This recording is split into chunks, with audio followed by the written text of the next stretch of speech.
Hello guys, welcome back to another video. Again, we'll be picking up another question that was recently asked in your UGC NET exam. UGC NET के exam के communication के topic में से एक नया term उन्होंने पूछ लिया है। ठीक है, तो उसको देखते हैं। उससे पहले मैं बता दूं, अगर आप लोग यूजीसी नेट कॉमर्स मैनेजमेंट या पेपर वन की कोचिंग इंस्टीट्यूट ढूंढ रहे हैं, तो अगर ऑनलाइन कोचिंग या ऑफलाइन कोचिंग चाहिए, स्पेशली ऑफलाइन कोचिंग, तो आप इस नंबर पे गिवन नंबर पे कॉल करो। और हमारा जो इंस्टीट्यूट है वो कालूसराय साउथ दिल्ली मालवीय नगर के पास में है। अब आ जाओ फटाफट से, क्वेश्चन क्या कह रहा है। क्वेश्चन नहीं कह रहा है, इस बार हम लोग टॉपिक पढ़ रहे हैं। ठीक है, क्वेश्चन में पूछा गया था second model of communication was given by Wilbur. उसमें क्या है, what is the process of communication as per second model of communication given by William Gill Schramm. ठीक है, सो बेसिकली क्या है, विलबर्ग स्क्रैम से जो इन्होंने क्वेश्चन दिया था। सो बेसिकली इन्होंने, he was an American communication theory, ठीक है, थ्योरिस्ट। तो बेसिकली स्कॉलर थे, उन्होंने डेवलप किया था जो मॉडल ऑफ कम्युनिकेशन है। कौन सा? Second model of communication was developed by scrum. Identify 5 elements involve in the process of communication. तो इन्होंने दी 5 एलिमेंट्स बताए थे, 5 एलिमेंट्स। पहला कौन सा बताया? एनकोडर। एनकोड का मतलब क्या है? Sender takes the message that they want to convey and encodes it in the form of it can be transmitted. तो भाई एनकोड करने का काम है सेंडर का। सेंडर एनकोड करेगा मैसेज को जिस फॉर्म में वो एनकोड किया जा सकता है, जिस फॉर्म में वो ट्रांसमिट किया जा सकता है without any hindrance.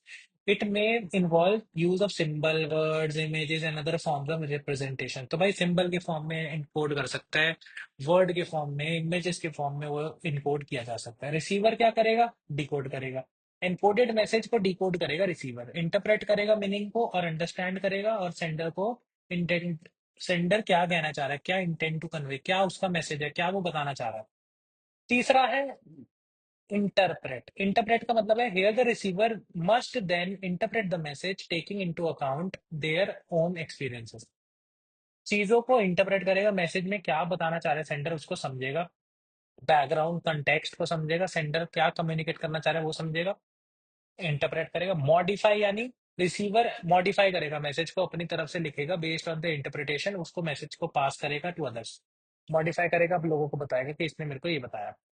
Extend, finally message must be extended to the receiver by the receiver who wants to add their thoughts and reaction feeling to the original message before passing it to others. Extend मतलब वो message को receiver का काम है अब extend करने का, वो अपने थॉट्स और फीलिंग्स और इमोशंस को भी ऐड ऑन करके मैसेज को पास आउट करेगा और लोगों को।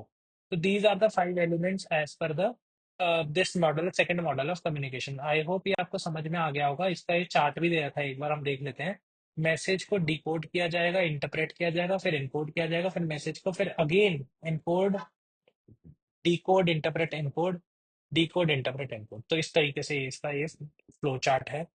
आई होप ये मैसेज आपको समझ में आया होगा, ये कम्युनिकेशन का सेकंड मॉडल। और अगर समझ आया है तो please make sure to like the video. अगर पहली बार आप इस वीडियो को देख रहे हो और इन्फॉर्मेटिव वीडियोस चाहते हो, तो फटाफट से make sure that you have subscribe to this channel, because we are providing a lot of information related to UGC NET. Thank you so much.